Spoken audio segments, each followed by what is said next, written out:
Good morning. Bonjour. I'm Councillor Glen, and today is Saturday, August 23rd. Hard to believe we are nearly at the end of August. This morning I'm outside of École, élémentaire, catholique, Saint-Jean-Paul II, because it's back to school. La rentrée pour les étudiants des conseils francophones dans notre communauté.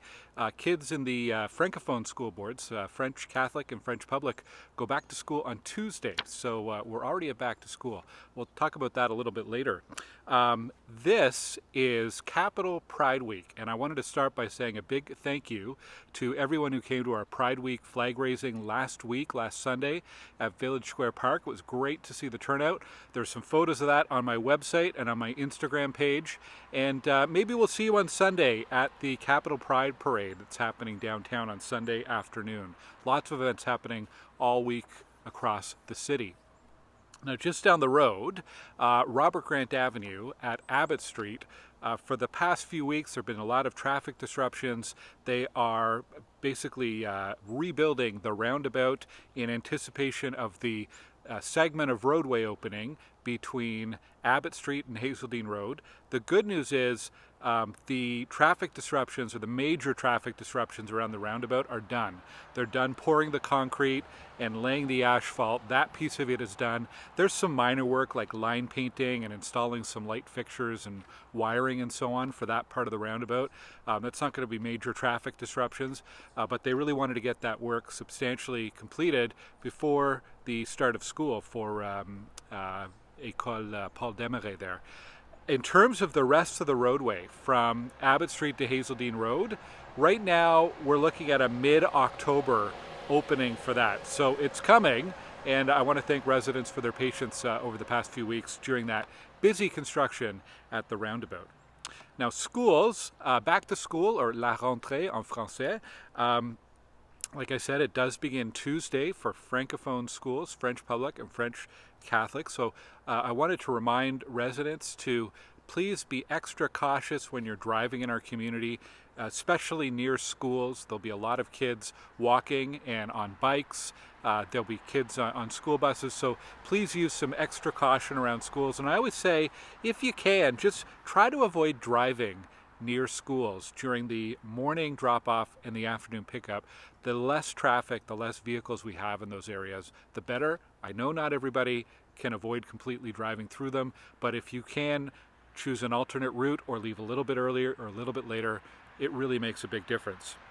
The other thing around back to school is the Ottawa Safety Council is still looking for some more crossing guards in our area. There are a couple of spots near Fernbank Road where they have openings, and they're always looking for spares or relief positions. So if you're interested in becoming a crossing guard, it's a great part-time activity, and it is paid. Go to the Ottawa Safety Council website, and you'll find information there about how to send in your resume, how to apply for that job. And the OC Transpo fall schedule begins this Sunday. So please check your route, check your schedule. You can go to the OC Transpo travel planner. I also like to use the transit app. I think it's a great tool, and there's no major changes for Stittsville, but every time they do one of these seasonal schedule changes, there are some little tweaks to address new construction activities, or if we're having a recurring issue with the route being early or late. Those changes are usually made at the seasonal schedule change, so check that out if you're using OC Transpo. Some local updates. We've posted some information on my website and at Engage Ottawa about the Idylea Linear Park. Linear Park is what park planners call the pathway block that's going to run on the west side of the Idylea neighborhood, so and behind kind of Samuel Mann, Liard, and Caribou streets. So it's a pathway that'll run from Fernbank northwards, and they've posted a draft plan for the route that the pathway will take, and it's basically trying to avoid any trees so that they don't have to remove any trees, and they are looking for some feedback on that, and construction could start as early as this fall. So go to my website or go to Engage Ottawa to check that out. Also on parks, the city's doing a citywide consultation on the design of future skateboard parks. So again, we put some information on my website and it's on Engage Ottawa. But if that's something of interest to you, or perhaps someone in your family, please do check that out and take the survey and share your feedback on what skateboard parks should look like in the future. Kind of cool. Registration is open now for the Fall Cleaning the Capital campaign. Stittsville is #1 in the spring. We had the most projects registered, which is amazing. So I hope we see that same kind of turnout this fall.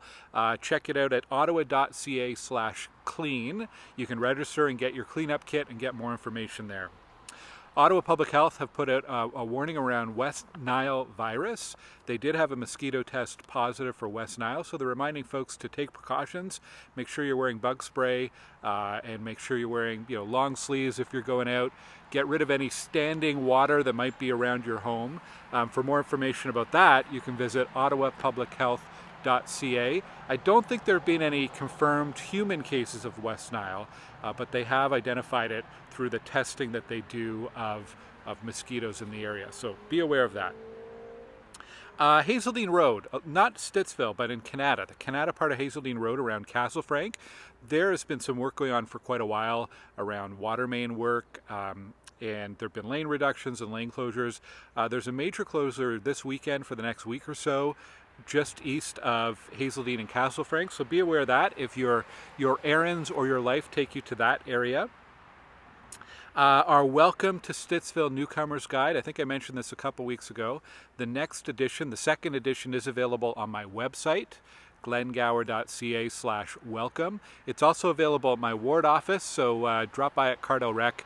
If you're new to the community or know somebody who's about to move here, this is a great guide to help people in their first few days and weeks and months in the community. So whether you're coming from another part of Ontario, another part of the country, or anywhere around the world, I think this guide will be really, really useful. So check that out.